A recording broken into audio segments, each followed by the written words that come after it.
Welcome to the deep dive. Today, we're tackling some news that, well, really sent shockwaves through the culinary world. And honestly, far beyond that, we're talking about the incredibly tragic passing of Food Network star Anne Burrell. Yeah, just genuine disbelief among fans, really. Mhm. And immediately, questions started swirling about what exactly happened. Exactly. So, our mission here in this deep dive is to try and unpack the specifics of Anne Burrell's passing. We're going straight to the source material we have. We want to understand the events and, maybe more importantly, what this all might mean for how we, perceive public figures. And what's so striking, I think, is that Anne Burrell, she was only 55.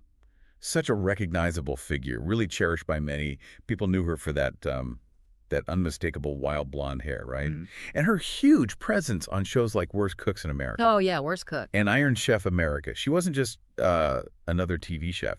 She had this really bold, passionate energy on screen. I mean, whether she was mentoring amateurs or, battling it out at Kitchen Stadium, she just brought this incredible dynamism, Totally. confidence, that voice. Right. An unforgettable voice, those catchphrases. She really was a singular presence, a real force.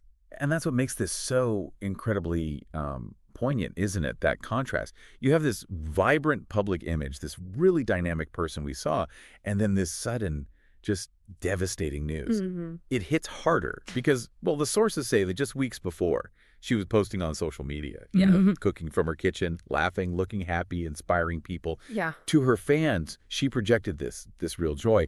And that really sets up the core sort of puzzle for this deep dive, I think. Mhm. This huge gap between the public perception and, well, the private reality. Absolutely. So with that contrast in mind, what did the sources actually reveal? What were the circumstances? What was the official ruling? Well, that gap, that disparity you mentioned, is exactly why these findings are so impactful. Our sources, and this includes the official ruling from the New York City Chief Medical Examiner, they confirmed the cause of death was suicide. And the specifics point to acute intoxication. It involved a really complex and frankly heartbreaking combination of substances. What kind of substances are we talking about? Well, the report lists diphenhydramine. That's the active ingredient in allergy meds like Benadryl, things lots of people have at home. Right. Over-the-counter stuff. Exactly. Yeah. Alongside alcohol. And also cetrazine, which is another common antihistamine like Nzyrtec Another one. Okay. and amphetamine. That's a stimulant, often prescribed for ADHD. So you have this mix. Wow. Okay. So depressants and a stimulant. Precisely. This specific combination led to what they termed acute intoxication. Basically, her system was overwhelmed by dangerously high levels of these combined substances. So just to be clear then, it wasn't necessarily one single thing in isolation, but the interaction of these different types of drugs. That seems like a really crucial detail. That's exactly right. The medical examiner's report specifically highlighted the combined effect. Yeah. And, it's such a sobering reminder that even seemingly every day, over-the-counter medications can have really serious consequences when mixed, especially with alcohol or prescription drugs. Yeah.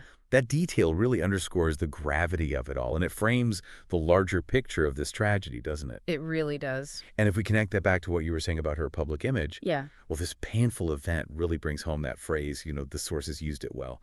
The brightest lights hide the deepest pain. That is powerful. And it feels especially true here. Anne was remembered not just for the food, right? But for that sheer fire and joy she seemed to radiate on screen, Absolutely, that energy. which makes her passing feel even more profoundly impactful, precisely because of that huge contrast between the public persona, the energy, and the private struggle that ultimately led to this. Yeah. So let's just recap quickly. Our deep dive into the sources shows the official ruling was suicide by acute intoxication, and that involved that specific mix: diphenhydramine, alcohol, cetirizine, and amphetamine. hmm And the takeaway is that stark reminder, isn't it? That even people who project immense confidence, public happiness, people we feel Yeah. we know, they can be grappling with these unseen battles. Anne was loved for that vibrancy, that fun she brought into people's homes, and that makes the ultimate reality of her death even harder to reconcile. It really forces us, I think, to confront the limits of what we think we know based on what we see. It truly does. And it leaves us maybe with a final question to think about, something quite compelling, right? What does it actually mean to be well-informed about someone, even a public figure we follow closely, someone we feel we know so well, when so much of their inner world, their private reality, just remains unseen? It really encourages us, I think, to reflect on the immense complexities of human experience and how much always lies beyond what's presented on the outside for anyone.